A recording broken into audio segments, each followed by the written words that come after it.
great pleasure to be here on this festive occasion with so many familiar faces and on this beautiful day. I'm delighted especially to be here and honoring the Reverend Dr. Majid Abel, to be here with Hannah, and to have so many memories to share.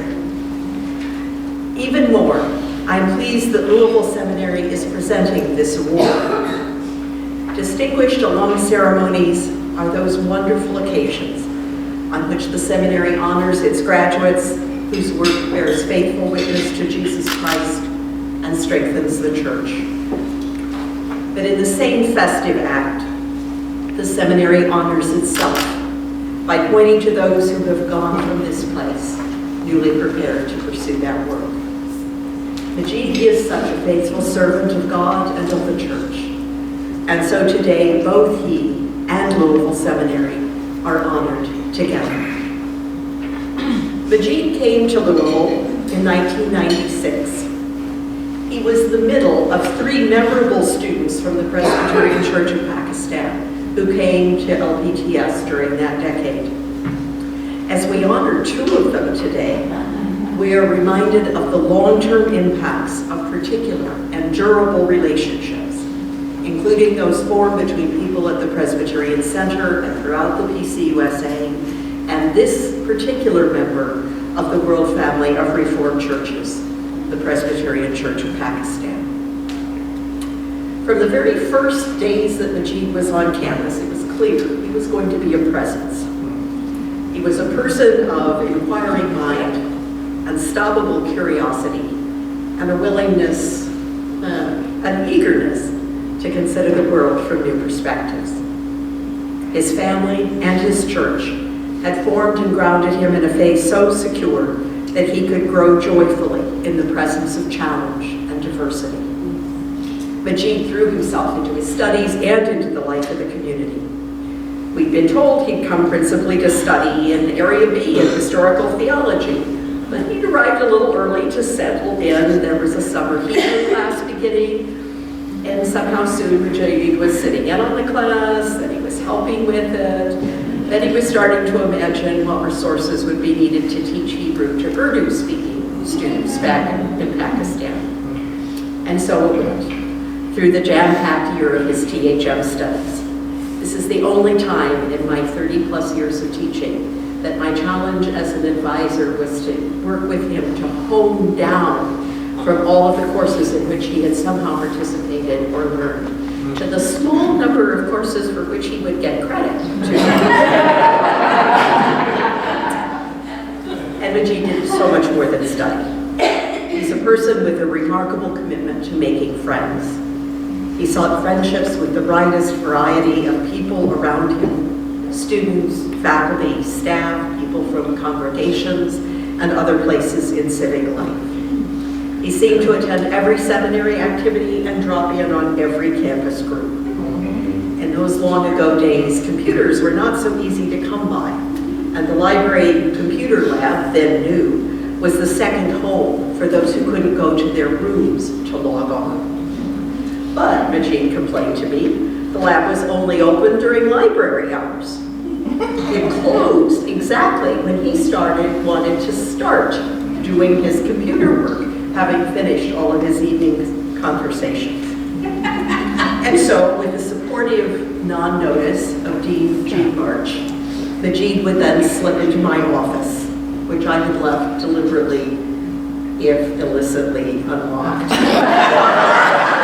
Majid smiled on my computer and start his work. I would know the small hour of the morning when he left, when I saw the next day, the time of the last keystroke. So none of us were surprised when this year of his THM work did not slake Majid's desire for more learning and for more experiences. He went home to Pakistan and to ministry as planned, but then he returned to pursue the DMin degree in a notable cohort we were just recalling. It included, for example, J. Herbert Nelson, who you might have heard of. And it was co-taught by William McAtee, who's here to celebrate today, and also celebrate his 60th reunion.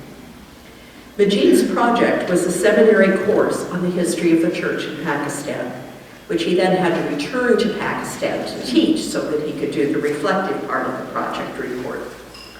He was writing just on the cusp of the transformation in the teaching of church history, which integrates and looks more fully at the whole of the global church. And so Majid was pushing against the constraints of Euro-American frameworks in ways that I suspect would have been easier if you'd been writing only a few years later. But he persisted. As a DMin student, he was married. His fellow students celebrated the pictures of Majid on the white horse that he brought home from his wedding in Pakistan. Hina also came to live in multiple places on this campus. And she also went home with a degree, an MBA from Bellarmine University. And it was here that their son, Omed, was born. That's right. Majid was at LPTS at a time of possibility, both personally but also institutionally. He both took part in these opportunities and he contributed to their directions. In the last years of the last millennium, LPTS was reaching out with both hands to the world. International students were integral to the student body in every degree program. Every US-based student here had colleagues from multiple countries and multiple churches, as many as 10 from Africa in some years. And these students also came to know one another. If you were Facebook friends with Majid, you saw that only last week he was recalling the student from Greece with whom he was sitting on a bench over on the quad. The seminary changed because of these students, both individually and collectively. And they helped to teach, and the community wanted more to learn, better how to welcome, support, and learn from them. Lessons especially in pedagogy, which I think now the seminary could take fuller advantage of than we could then. Majid was an outstanding example of how students who came from around the world also learned more about the world. Majid traveled with Jane March and David Hester to Nicaragua and Guatemala, with Bill McAtee and me to Cuba, to have his perspective around the table for discussions of disaster recovery after the Managua earthquake, for example. And that enlarged the discussion for everyone. To experience customs in Central America when his Pakistani passport was complicating group transit. That was an eye-opener for every one of us who had only our little blue US same passports to have experience with. Since Majid's time as a student, the seminary has gone through several times of crisis and constriction, as well as times of expansion and vision, new life and hope. It will take different means and different structures now to reach out to the global church, of which this community is now so much better prepared to be aware. But as we honor today two outstanding leaders from only one of these world churches, we're reminded again of what a holy longing it is to forge those connections. And we're reminded how urgent it is to nurture that to nurture that yearning in this contemporary moment of inward turning in communities around the globe. Exactly the challenge we were hearing about in the sermon this morning. And so may today be another step to claiming the world community and the global church, which God has given us and called us to love. If there's any doubt about the outsized impact of building relationships between this seminary and communities far away, we have only to look at the ministries of our distinguished alums today. Majid and Hina became fully citizens of the seminary community as long as they were here, and they kept in touch with so many. They moved in the world as those who knew where their identity was, as it was grounded in Christ. But they also lived out their intention to spend years offering their gifts to their communities in Pakistan.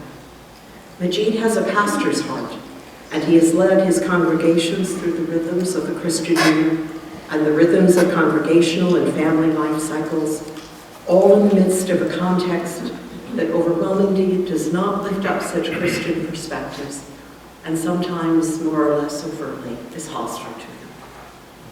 Through these years, Majid has been quietly building the interfaith relationships and conversations which would promote the flourishing of his congregation and of the wider community. In recent years, he has become more public and more prominent in his witness. Now in his second term as moderator of the Presbyterian Church of Pakistan, he is a person known to the government as well as to his neighbors for his steadiness, his reliability, his gentleness, his eagerness to work with all comers for the good of everyone. Majid told me once that his hope growing up was that he would not be like a frog born in the bottom of a well, able to see only the small part of the vastness of the sky above him. To be sure, he's not lived the life of one born at the bottom of a pit. He has roamed widely and joyfully across many landscapes, always knowing where he was at home in the world. He has been in each place as one who seeks, in Christ's name and by God's strength, to make that place the better for his work. So it was with Louisville Seminary. So it has been with each of the calls which he has served as pastor, teacher, dialogue partner, and friend. And so it is today. This place claims him now, double alum, distinguished alum, friend of God, and friend of each of us. Amen.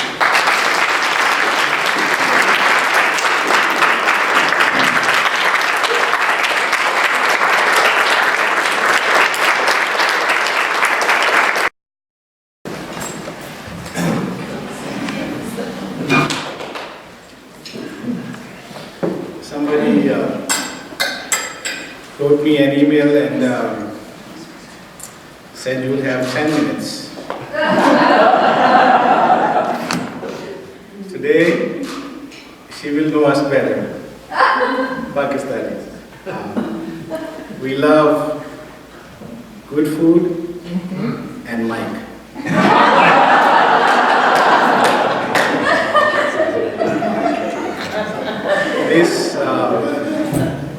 This hunger is more satisfied. That's why I do interfaith work, because clerics and Christian ministers, they both like the same thing.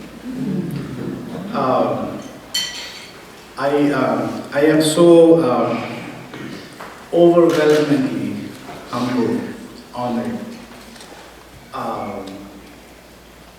Before I came to Louisville Seminary, I didn't know there was so much potential in me, or there was anything. You told me, you see this. And last Sunday I was preaching at my church on the 10 lepers that came to Christ. And one little phrase there is, Jesus saw him. And I was sharing with them that that's unique, you know. Jesus sees. When there is a class distinction, there are so many things that we put people aside and we ignore them. We don't see them. But Jesus saw it. And Louisville community became Jesus for me. They saw me. I am humbled. Thank you so much, Catherine. I think I started knowing what spirituality actually is when I came to Louisville. I came as a very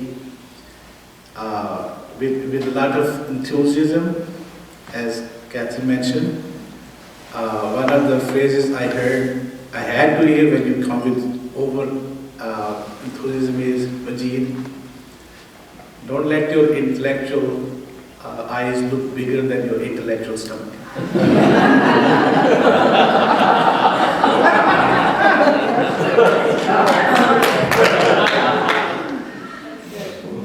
And another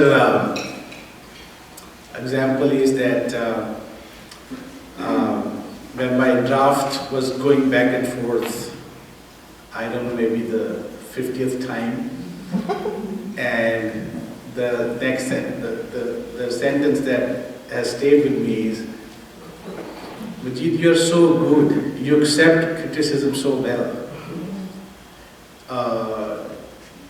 You know, you don't react with anger or something. I forgot exactly. But this shows you what my potential was and what I was changed to. My drafts had to go back so often. And thank you for your patience, Catherine. You know, never seem to get tired. You know, helping your students, disciples become better. So I think another thing that I took from Louisville was my renewed understanding of humanity. I came with a very black and white understanding of things. My life was so simple, so easy.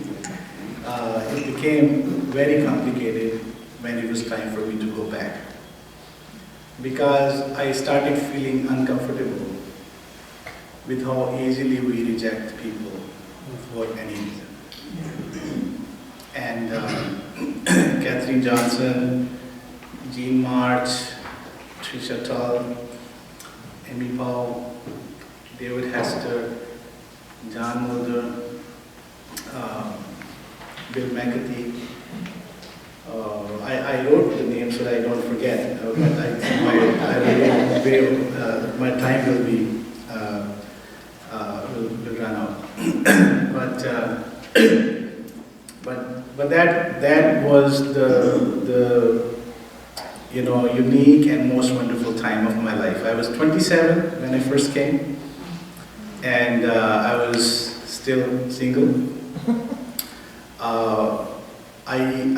I traveled to I think about 40 states during my years here at the seminary.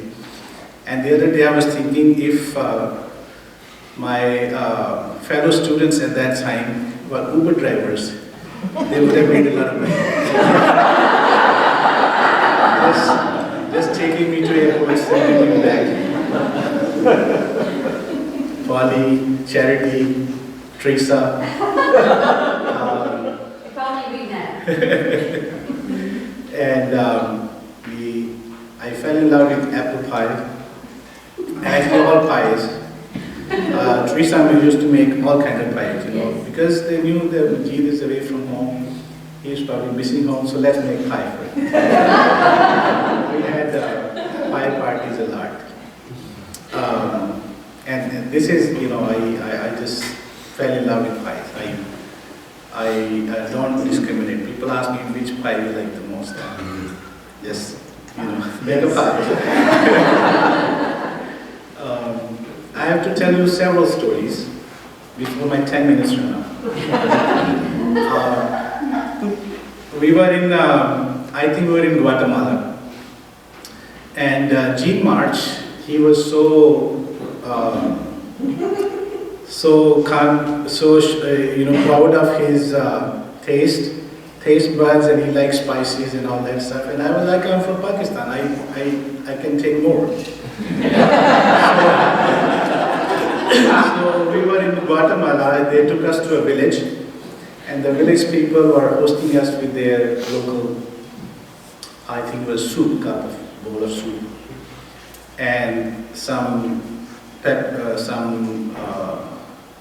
chili, something. It was liquid. So I saw Jean take 2 spoons, mix it in, and started enjoying it. And I was like, if Jean can take 2, I can take 2. So I took 2 spoonsful and mixed it, and then started. I think it was my 3rd spoon that everybody Catherine, and the whole group started because I was sweating like and I could not take anything. I was like, I was going to die. And the whole village family, they were taking their fans and, and when things calmed down, Jean said, what happened? He said, you took 2 spoons, I took 2 spoons. He said, but you didn't see how much I took.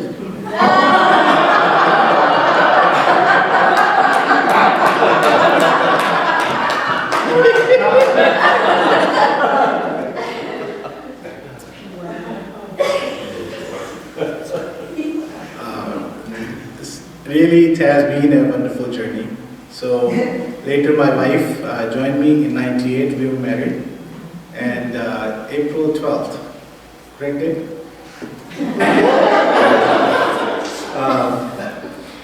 We got married, and in May, we came here for our DMin seminars. And we went on Cuba trip. So, I wonder how many people get to have a Bahamas and Cuba trip as their honeymoon trip. But the whole seminary, they just made it possible for us. It was, I think, one of the most memorable times we had. I remember when we came back from Nicaragua, Guatemala, I wrote a paper. Jean March gave me an A+. And that year, that article was published, that paper was published in Mosaic. So after January '97, one of those issues. When we were visiting a barrio is like a neighborhood, very poor. So I came in, I think May '96, and I went to New England, Vermont, to stay with the Stoners, David and Jenny Stoner, who brought me here. They had their house in Vermont, and we had a lot of fun. And I was very excited that I'm going to go back to seminary, and as you heard, I'm very enthusiastic. And the first experience I have is intensive Hebrew. Oh man, day and night.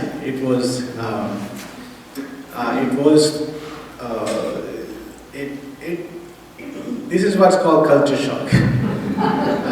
Because we know our education standards are different in Pakistan, but when we come here, it was just a whole new, a different situation. But anyways, I started with intensive Hebrew, and I was somehow I saw my results. I got the highest marks in class of 80 students, and then after that, for 5 years, I tutored Hebrew also with Trisha and with Jean March, and I think it was just wonderful. I have so many stories, but I understand that I will ruin my chances of another honor from here.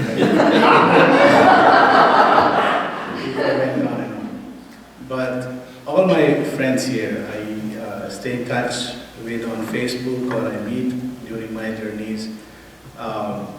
So my wife and I, we had our first child here.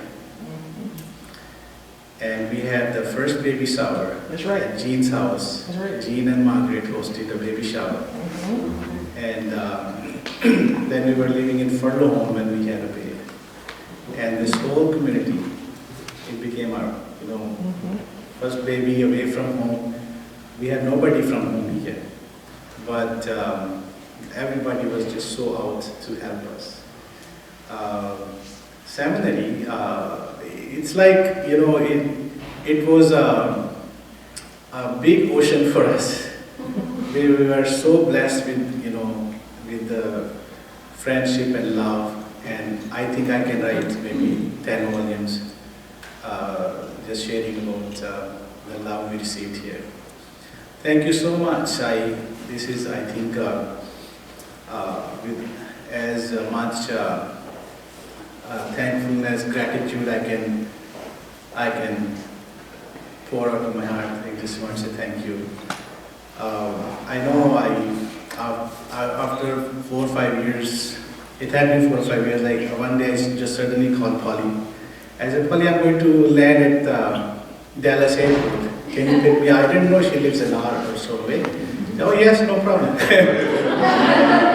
And then I stayed, and wherever I land in America, I have friends. I have friends. I know we took part in telethon. Do you do telethon now? Mm-hmm. So when we did telethon, there were 5 people that I called, and I said my name, and they recognized me. Oh, Majid. And then we were in Guatemala, not the Nicaragua, the Guatemala. We went to a church, and we were worshiping at that church, and they were going to introduce the whole group. And right after that, one British couple came, and oh, you're Majid from Pakistan? Oh, my daughter was your student in Pakistan. It was like that. But thank you so much. We have come home.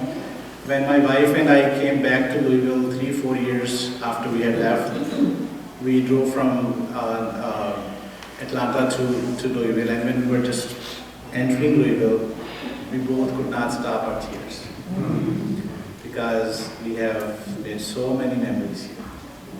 This place became home forever. Thank you.